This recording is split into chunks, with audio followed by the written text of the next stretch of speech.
Martin Seward Case, you're the chairman of RICS in MENA. What exactly is RICS? The Royal Institution of Chartered Surveyors. I'm the RICS chairman for the UAE. We have our MENA headquarters here in Knowledge Village, and that services the Middle East and Africa as well. The Royal Institute of Chartered Surveyors is really an institutional body that's been around for 130 odd years. We're based in the UK. We have approximately 120,000 members worldwide in about 140 countries. We consider ourselves, whether wrongly or rightly, as pretty much the conscience of the property industry. Because we're a not-for-profit organisation, one of the mandates of the Royal Charter behind us is that we put the interests of the public first. So our members, when they come through as chartered professionals, are servicing public interest ahead of their employer or perhaps somebody else who's involved in the process. So we are given the opportunity to let trust underpin it, and if the public are able to come to a chartered professional and they can believe in what's being said, that then develops itself and goes into the wider business-to-business equation. So we have chartered professionals trusted between developers and consultants, etc., etc. Well, coming from a very organized and settled market as the UK is, and then working here, what sort of issues do you run into? Well, I think fellow practitioners in the UK might slightly disagree with that in the last year, because we certainly have worldwide in property seen a real change that's woken us all up. And in a sense, certainly out here, we share some of that responsibility for not saying things sooner.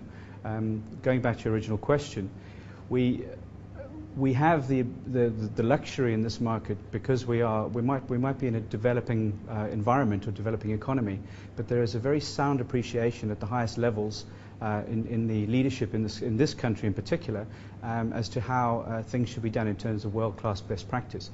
One instance, for instance, particular to Dubai, is the Real Estate Regulatory Authority, which was formed in 2007, and we are fortunate enough to have signed an MOU with them at the end of last year. That gives a picture of the level of sophistication and understanding that the leadership has to do property correctly. Huge growth that's happened, massive growth, unprecedented, and as being witnessing that growth, it's actually been quite astounding that more things haven't gone wrong. So all praise to RERA for actually the very, very good work they've done and putting some frameworks in place. We would urge, certainly from feedback from our membership and industry leaders, that a bit more is done. There are some very useful tools off the shelf that RERA can adopt. For instance, the role of the building surveyor to assist in things like party wall agreements. Now that to somebody who understands shared ownership of townhouses, you have the ability, you have a wall that you both own effectively, so a building surveyor can help with that. Importantly also, getting into detail perhaps, but things such as a code of practice for unified measurement of areas. Very, very simply put, gross floor area, every purchaser who comes and buys a GFA, and one developer to the next will include or not include balconies or carports or whatever it might be. So we would urge that RERA consider the adoption of a very simply put, unified code of measurement for gross floor areas. Something else that very easily implementable out here, which we think the authorities could work with, is a support of changing the length of a tenancy or lease contract. What we've had out here historically is a single-year contract for both residential and commercial. We would suggest perhaps that consideration could be given to shortening on the residential side to perhaps a 6-month contract, and certainly on the commercial side to looking to extending that to 1 to 5, perhaps even 7 years, and putting those as off-the-shelf packages. That would encourage the institutional investor, which is really, really sorely needed now in the changing commercial world that's facing us.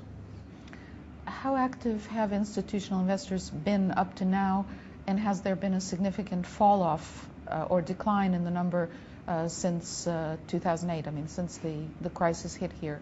Well, I think that the understanding in our industry is an appreciation that the correction that happened was absolutely necessary, and we're all better off for where we are at the moment. To answer your question regarding the institutional investor on the commercial side, our feedback from our membership is that the commercial sector is under pressure and will remain under pressure for the short term. The number of leases, the amount of physical units that are being brought onto the market are, in a sense, a minor degree of oversupply, and we see that will run into 2010.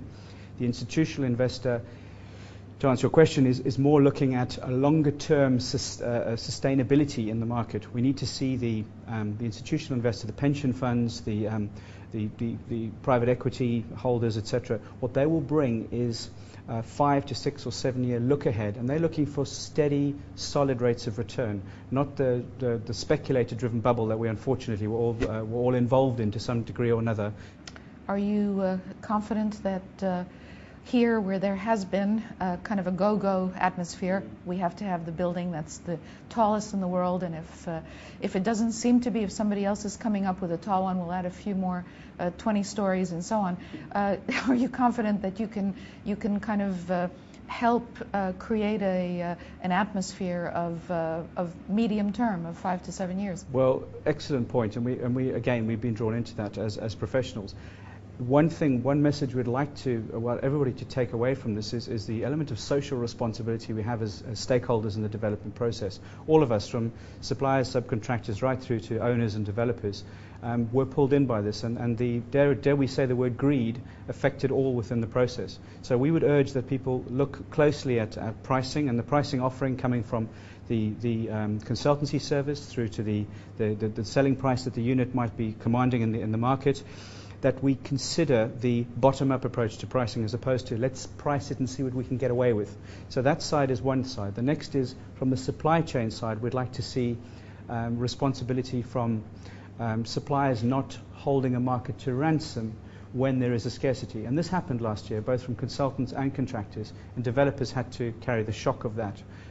Equally, though, the result of it has now been a discounting, which is of payments to certain vendors, which is not terribly acceptable either. So we have this contrast. It went too far too quickly. We can all learn from that. In terms of us having the biggest building, the best building to buy, and the UAE is a fantastic land of opportunity, and most of us who are visitors in this country sincerely appreciate what it's given to us. At the same time also, there are a lot of us who are very passionate and really believe about how we can do that little bit more, that little bit better. The short message from RICS is we offer RERA our full support to introduce what we can in the months and years ahead. One other point that we haven't touched on, which is the homeowner association. That is another positive step that RERA has legislation in place to do, and we would urge that is rolled out as quickly as possible to give that extra bit of confidence into the residential market as well.